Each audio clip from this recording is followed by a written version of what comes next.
ጥቅምት 24 ጦርነት ሲጀምር እሷ ማሰልጠኛ ነበርኩ ብር ሸለቆ ነው የምትለው ብር ፈልጌ ነው በቃ በፍቃዴ ነው የገባሁት ማንም አስገድዶኝ አይደለም ከጦርነት በፊት ነው የገባችው ሰላም ነው ኢትዮጵያ እንዳለፉት ከኢትዮ ኤርትራ ጦርነት በኋላ ወታደሩና ሲቪሉ የሲቪል ህይወት ነበር የሚኖረው ሁሉም የተሻለ ኑሮ ልጆችን ማሳደግ ልጆችን ማሰማር ስለ ልጆቹ ነገር እንጂ እዚህ መጥቼ እንደነ ኮሎኔል መስፍን የ31ኛ ክፍለ ጦር አዛዥ እንደነ ኮሎኔል መስፍን የተንቤን ተራሮች ሞታለሁ ብሎ የሚያስብ የኢትዮጵያ ኮሎኔል ኖሮ አያውቅም በጭራሽ ከኢትዮ ኤርትራ ጦርነት በኋላ ሞታለሁ ብሎ በተለይ ከፍተኛ አካባቢ እንሞታለን ብሎ አያውቁም እዚህ ጨርጨር የሞተው ሜጀር ጀነራል የደቡብ ሰው እየጨመር ማለት ነው እና ለማንኛውም እቺ ወጣት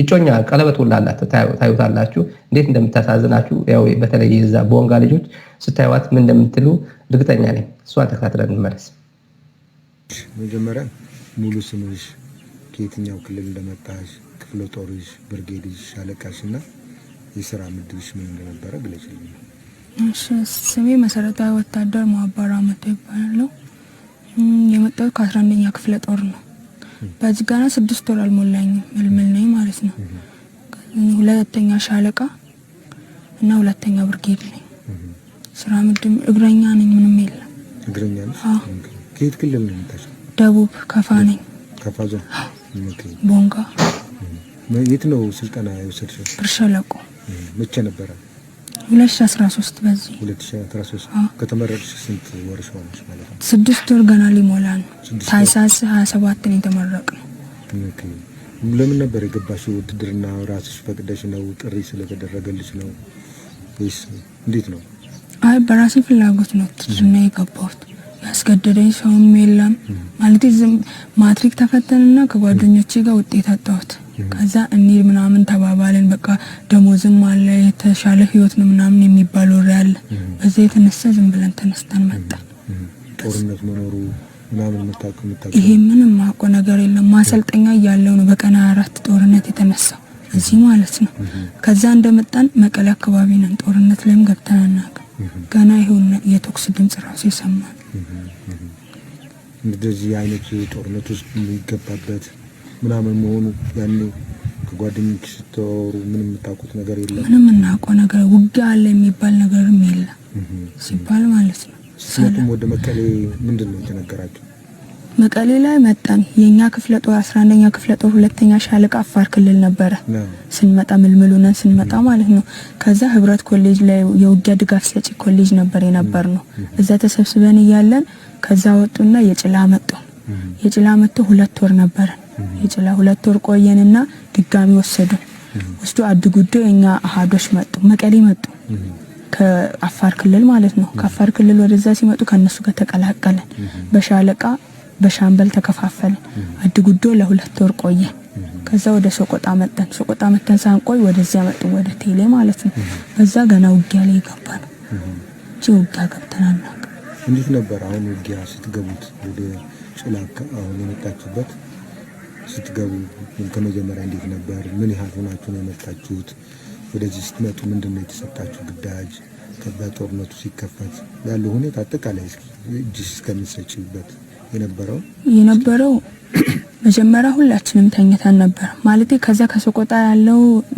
ከሶቆጣ ስንነሳ በቃ ቦታ የኛ ክፍለ ጦር እዛ ስላለ ለእጀባም እንዲመች እዛ አካባቢ ቀርበን እንቀመጥ ተባለ በሁለት ሻለቃ ብቻ ነው ሌላው ክፍለ ጦሩ የጭላ ነው ያለው ሁለት ሻለቃ ነበር ሶቆጣ የነበረው ተነሱ ተብለን መጣንና እዛ እየተቀመጠን አደረጃጀት ተብሎ ሻምበል 3ን አወጡና ክፍለ ጦሩ ላይ ወሰዱ ከ3 ድሽቃ ጋር ማለት ነው ከዛኛ ጋር በየሻምበሉ አንድ ድሽቃ ሰጡ ሁለት ሻምበል ብቻ ነኛ ጋር ያለው እና ከእንትን መሐንዲስና መረጃ የለም እዚህ ወልዲያ ናቸው እነሱ እዛ ያሉ እዛ እኛ ያለን ለሊት ላይ ቶክስ የጭላለ እንሰማለን እንትን አርብ ንጋት ማለት ነው ከዛ ስንሰማ የጭላለ ውጊያ ምናምን ተነስቷል የሚል ብሬን ማንንም የጠመደ የለም ሁሉም ተኝቶ ነው ያለው ዛሬ ነበር ቀን 14 ዛሬ ነበር እጀባ ትሄዳላችሁ የሚባል ማለት ነው እጀባ ወደ ሶቆጣ ሬሽን ለማምጣት ተዘጋጅተንም ያለነው መሳሪያም ዝም ብሎ አስሮን ያስቀመጡት ውጊያ ይመጣል ብለንም ሐስበን አናውቅም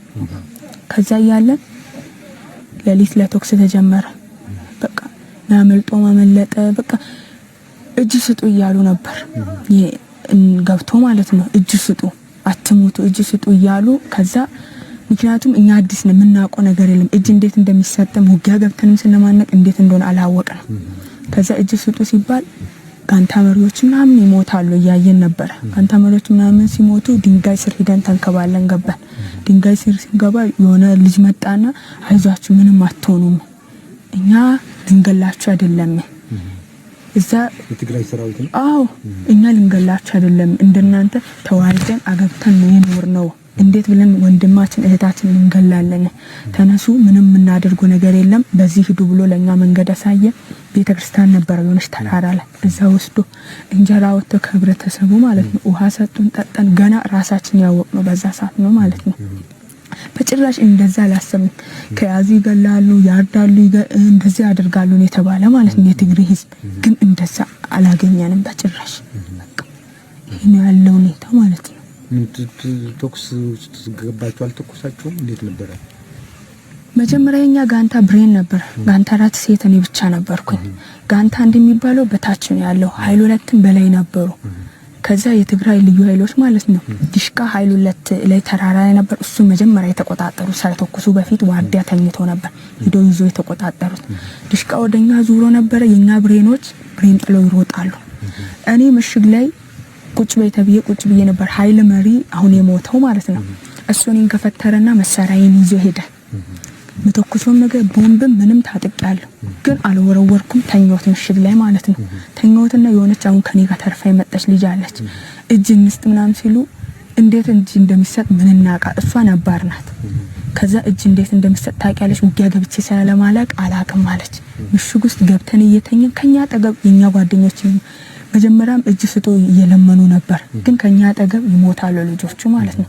እየሞቱ ብዙ ቤተክርስቲያኑ ላይ ደርሰን ድጋሚ ተመልሰን አሁንም ሄደን ተንከባለን ብዙ ተንከራተን መጨረሻ ላይ አንገልም የሚለውን ድምጽ ሰማን። የሆነ መቶ አለቃ የሚባል አለ የትግራይ ልዩ ኃይል ማለት ነው። እሱ መቶ አለቃ ነኝ እኔ ምንም ቢሆን አባትሽ ነኝ አልገልም ነይ እጅ ስጪ አለ። እሺ ብዬ በቃ እሱን ተከትዬ ሄድኩኝ። እሷ ተረፈን ወሰዱ በቃ በዛ ተርፈን መጣ ማለት ነው። እዛ የምታውቂያቸው ከመሪዎቹ የሞቱት የምታውቂያቸው እነማን ትዝ ይልሻል ታስታውሻለሽ? ከኛ መሪ ናቸው ጋንታ መሪዎች ያሉ የሞቱት ለምሳሌ ኃይል መሪ ሞኬ የሚባል አለ እሱ ሞቷል። ካጥብ የኔም መሳሪያ ይዞ እየሄደ ነው የሞተው ማለት ነው እሱ ሞቷል። አዳሚ የሚባል ጋንታ መሪ ሞቷል። እና ደግሞ ሻለቃ መሪያችን ታደሰ ማለት ነው ሻለቃ ታደሰ እሱም ሞቷል። እና ኃይል ሁለት ኃይል መሪ ፋንታውን የሚባል እሱም ሞቷል። እነዚህ ሲሞቱ እያየን ነበር። ከዛ እኛና ተርፎ የወሰዱን ማለት ነው። እንግዲህ አሁን ነው መሳቅ ከመር በማውረድ አዝኖ የነበረ የትግራይ ልብ ይሄን ሲሰማ ነው ክትክት ብሎ የሚሰቀው። መሳሪያ አስረን ነበር ያስገባነው ቁጭ አድርገነዋል። መሳሪያ አለቅ ሳይቀባበል ቁጭ አድርገን አስረን ነበር። መሳሪያ እንኳን አልተዘጋጀም ነበር። እንዴት ብሎ የትግራይ መከላከያ ሰራዊት እሷ የምትለው የትግራይ ልዩ ኃይል ነው የምትለው እንደዛ ተብላ ነው የተነገራት። የትግራይ መከላከያ ሰራዊት ምንም ሳይዘጋጁ በአንገታቸው እያነቀ ገና ዲሽቃ ሳይተኮስ ገና ሳይቀባበል እንዴት አድርጎ እንደተቆጣጠረው የገለጸችበት በሷ አንደበት ሆነስ ሲሆነ በአንደበቷ የገለጸችው እንግዲህ ብዙ ሀተታ አያስፈልገውም። የዚች ልጅ ስሟ ስለማይያዝ ልጅ ነው ይቅርታ። የዚች ልጅ ምስክርነት የሳምፕል ነው። ትግራይ መከላከያ ሰራዊት ትግራይ ውስጥ እያደረገ ያለው ኦፕሬሽን እንዴት የተሳካ ኦፕሬሽን ምንም ሳይተኩስ የሻለቃ አመራሩ የጋንታ አመራሮቹን በሙሉ መርዶ አርዳች ባይዘው እዚህ ጋር አንዳንዶቹ የሚታወቁ ሊሆን ይችላሉ። በስም እየጠቀሰች በሙሉ አልቋል። የትግራይ ልዩ ኃይል መቶ አለቃ ነው። እኔ አባትሽ ነኝ አልገልሽም እጅ ስጪ ብሎኝ ነው ተንከባል የድንጋይ ውስጥ ገብቼ በኋላ እኔ ነው ጓደኛዬን ሰብስበው የወሰደን። እንዴት እጅ መስጠት እንደማይችሉ እንኳን አጠገቧ የነበረች ቀጥዬ የማሳያችሁ ደግሞ አስገራሚ ቪዲዮ። በነገራችን ላይ አሁንም በጣም ብዙ ቪዲዮዎች አሉ። ሌሎች ከዚህ በኋላ እናቀርባለን፣ ግን አሁን ካለን ጊዜ አንፃር የተለያዩ ቪዲዮዎች አሉኝ። እነሱን አቀርብላችኋለሁ። እሷ ደግማ የተናገረችዋለሁ። ጓደኛዋ እንኳን እጅ እንዴት ብር ሸለቆ ምንድን ነው የሚያሰለጥነው? ሁሌ በቃ ፊት ለፊት ብቻ በሞት ነው። አንዳንዴ እኮ በጣም የመጨረሻ ሲሆን እኮ እጅ እንዴት እንደሚሰጥ እንኳን የሚሰጥ ይመስለኝ ነበር ዝም ብዬ ሳስበው። ምክንያቱም ሙሉ በሙሉ ሰራዊት ሲደመሰስ እኔ ብቻ ቆምና እስከ መጨረሻ ሞት የሚል ስልጠና ካለበት ሸለቆ አሳዛኝ ነው፣ እጅግ አሳዛኝ ነው። እንዴት እጅ ወደ ላይ እንደሚደረግ እንኳን እንዴት እንደሚማረክ እንኳን አታውቅም። ጓደኛዋ ጠይቃ እንዴት ብሎ የሚማረክ ንገሪኝ አንቺ ሲኒየር ነሽ ብላ ስትጠይቃት እኔም አላውቅም፣ ውጊያ ገብቼ አላውቅም፣ እንዴት እንደሚማረክ አላውቅም ተብላ ኤኒዌይ እሷም እድለኛ ነች፣ እሷም ተማርካ ተይዛለች። ስለዚህ የሁለቱን ንግግር ብቻ ሳይሆን ሌሎች ጉዳዮችም ያነሳችበት አጥር ያለ ቃለ መጠይቅ አለ። እሱን ተከታትለን እንመለስ እና አሁን እንዳየሽው በዚህ አይነት ጦርነት ውጊያ ይገጥመኛል ብለሽ አላሰብሽውም እና ብዙ ጓደኞችሽም የስራ ባልደረቦችሽም እዛ አልቀዋል። ምንድነው አሁን የተሰማሽ? በጣም እኔ እንጃ ብቻ ማርያም ይከብዳል። ይሄ ነው ብዬ መናገር አልችልም። ምክንያቱም እጅ ቢሰጡ አንገልም እያሉ ነው። እጅ ቢሰጡን በጣም ጥሩ ነው። አንደኛ ደግሞ አእምሯችንን አፍኖ ያዘው ከያዙ አይለቁም የሚል ነገር አለ ለኛ ሲነገርም ማለት ነው። በዛ ነው እኛም ፈርተን የኛ ልጆች አብዛኛው መጀመሪያ ድሮም ስንጠያየቅ በቃ ከመጡም እጅ እንስጥ የሚል ሐሳብም ነበረን። ግን አመራሩም ያስተምረን ደግሞ ይገላሉ፣ ለዛ ደግሞ እንፈራለን። በቃ በዛ የተነሳ እንጂ ብዙ ሰው የሞተው አይሞትም ነበር። እዚህ ጋር ራሱ አንድ ልጅ አለ እጅ ሰጣሉ ብሎ እንዲህ እጅ ሲያነሳ በድሽቃ የተመታው ማለት ነው። እንደዚህ አይነት ነገሮች አሉ። ይገላሉ በሚል ፍርሃት ነው እንጂ ብዙ ሰው የሞተ አይሞትም ነበር። እነሱም አንገልም እያሉ ነበር። እጅ ስጡ የሚል ጥሪም ነበር። እዚህ ስለ ትግራይ ላይ ስላለው ጦርነት ምንድነው የምታውቁት? አንቺ የምታውቂው ከመራሮች የሚነገሩሽ ከቅርብ ስራ ባልደረቦች የምታገኘው ምንድነው የተገነዘብሽው አንቺ? እንዴት ማለት? ስለ ትግራይ ጦርነት አለ አይደለ? አንቺም ከዛ በኋላ ነው ከጦርነቱ በኋላ ነው የመጣሽው። እቺ ምንድነው ጦርነቱ? ለምንድነው ጦርነቱ የሚካሄደው? ማንና ማናቸው የሚዋጉት? ለምን የሚለው ነገር ትሰሚያለሽ፣ ታውቂያለሽ አይደል? ምንድነው የምታውቂው ስለዚህ ጦርነቱ? ስለ ጦርነቱ የበላይ አካል ለስልጣን ብሎ ነው የሚዋጋ የሚባለው ወሬ ነው የምንሰማው ማለት ነው። እከሌም ስልጣን ፈልጎ ነው፣ እከሌም ስልጣን ፈልጎ ነው ይባላል። በመሃል ግን ወታደርም ያልቃል፣ ብዙ ነገሮች ይከሰታሉ። ይሄን ደግሞ አሁን እዚህ ሲያመጡንም ሶቆጣ ስንኖርም ጭራሽ የትግራይ ልዩ ኃይል በህይወት አለ የሚባል ወሬ የሉም አልቋሉ ነው የሚባለው። በቃ ውጊያ የሚባል ውጊያም የለም። እነሱም ስላለቁ መጀመሪያ ኮማንዶች መቀሌን ሲቆጣጠሩ ነው ሞቱ ያለቁት ነው የሚባለው። በዛ እኛ ጭራሽ በቃ ውጊያ ይፈጠራል ብለን ለአንድ ቀን ራሱ አስበን አናውቅም። ለአንድ ቀን ማለት ነው። በቃ እኔ እንጃ ብቻ ምንድነው እንዳልሽው አብይ አህመድም ሌሎቹ የእናንተ የጦር አዛዦችም ብርሃኑ ጁላም ሌሎችም እንዳልሽው ምንም አልቋል፣ ምንም ነገር የለም የትግራይ ሰራዊት ብሎ በተደጋጋሚ መግለጫ ነው የሚሰጡት። እናንተንም እንደዛ እያሉ ጦርነት እንደሌለ ምንም ነገር እንደማይገጥማችሁ ነው የሚነግሯችሁ። መሬት ላይ ያየሽው ግን አይተሽዋል አይደለም? ማለት ሰራዊት መጥቶ ከነመድፉ ከነምንት ነው። እና አሁን ምንድነው ስለ መሪዎች የተገነዘብሽው ነገር ምንድነው? በቃ እኔ እንጃ። እኔ ሰውን እንዳላምን ነው የተረዳሁት ማለት ነው።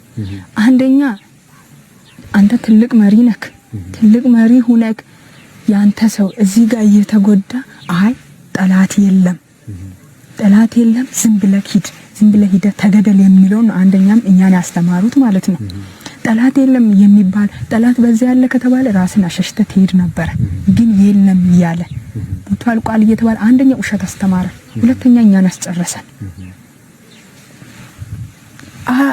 የለም እያለ ማስጨረስን በጣም ይከብዳል ሲጀመር ማለት አንድ ከሱ በተለይ እኔ ሌላዎች መግለጫ ሲሰጡ ራሱ አላቅ ባጫ ደበላ ማለት ነው የለም የሚል ከሱ በተለይ ተማርኩት ነው። ውሸት ነው በቃ ውሸት የሚባል ውሸት ነው የተማርኩት። የለም እያለ እንደዚህ አልቋሉ የሚባል ነገር ነው እኛ የምናውቀው። ትላንትም ከትላንቱ ደግሞ የምናገር ዜና ስንከታተልም ማለት ነው። እና አሁንም ቢሆን በቃ ፈጣሪ እርቅ ባመጣ እኔ ደስ ይለኛል በበኩሌ ማለት ነው። አሁንም ተዋክተንም እንደዚህ ሆነንም መቼም አናሸንፍም መቼም ማለት ነው። ግን ፈጣሪ ተዋጉ እንደዚህ እርስ በራሳቸው ይለቁ ያለ ትእዛዝ ከሆነም እሺ እሱ ይመልሰው። ነገር ግን እንደዚህ ስልጣን የሚፈልጉት ከሆኑ እኛ አንችልም። በቃ ይሄን መናገር የምፈልገው ማለት ነው። አሁንም ቢሆን በቃ ያሉ የኛ ወገኖች ማለት ነው መከላከያ ተባለ መከላከያ ማለት ነው በቃ ከማንም ጋር ከትግሬ ህዝብ ጋር ባይዋጋን ደስ ይለኛል። ምክንያቱም እሱ ለሱ ስልጣን ብለን እኛ ያለቀን ነው። እኛ ካለቅን በኋላ እሱ ነገሰ አልነገሰ የሚያገባን ነገር የለም። ግን በሰላም ከኖርን እሱም ትግሬና አማራ ከሌላ ብሔር እኮ ተዋልዶ ተፋቅሮ ነው ያሉት። እሺ እነዛ አሁን ማለት በቃ እኔ ወንድሜን ለመግደል መምጣት እሱም በቃ እህቱን ለመግደል መምጣት ማለት ይሄ በጣም ይከብዳል። በጣም ያስጠላው ነገር ይሄ ነው። እሺ እዚህ አንድ ብሔርን ሂዳ አጥፋ ተብሎ ብዙ ብሔር መጥቶ ያ ብሔር ነው ግን እየጠፋ ያለው ማለት ነው። የለም እየተባለ ነው። እሺ የለም ከተባለ ትግራይ ክልል ላይ ያለው እሺ አሁን እዚህ ገብተን አሁን ከትግሬ ጋር ስንዋጋ በጣም ነገረምን። ግን የኛ መከላከያዎች መቀሌ ላይ ስንኖር ሰላም ወረዳ ላይ ማለት ነው የትግሬ ሴት አቅፎ ሲተኛ የነበሩት የትግሬ ወንድ ነው ሴትም አቅፋ ስተኛ የነበረችው። ግን እዚህ ጋር ስንዋጋ ልዩ ኃይልም ትግሬ ነው እዛ ለአቅፈን የምንተኛ ወንድም ደግሞ ትግሬ ነው። ልዩነቱ የቱ ጋር ነው? በጣም ይከብዳል ብቻ እና አሁን ለኢትዮጵያ ሕዝብም ለመከላከያ ሰራዊት አይተሽዋልና እየረገፈ ያለው ወጣት እንዳንቺ ያሉ ወጣቶች ምንም ማያውቁም ስራ ሰርቼ ደሞዝ ተቀብዬ ያልፍልኛል ብለው የሚያስቡ ወጣቶች ናቸው እያለቁ ያለው። አንቺም ባይነሽም አይተሽዋል ማለት ነው። እና ለኢትዮጵያ ሕዝብ ምንድነው የምታስተላልፊው መልእክት? ለመከላከያው ምንድነው የምታስተላልፊው መልእክት? አሁንም ነገ ማስተላለፍ የሚፈልገው ለመከላከያ ማለት ነው ማንም መሪ የተባለ መሪ በዚህ ሄድ የሚለውን ትቶ ማለት ነው በሰላም ሀገሩ ሰርቶ ቢበላ ደስ ይለኛል። በሰላም ማለት ነው። አሁን ይዛችሁ እየለቀቃችሁ እያበላችሁ እያጠጣችሁ ማለት ነው።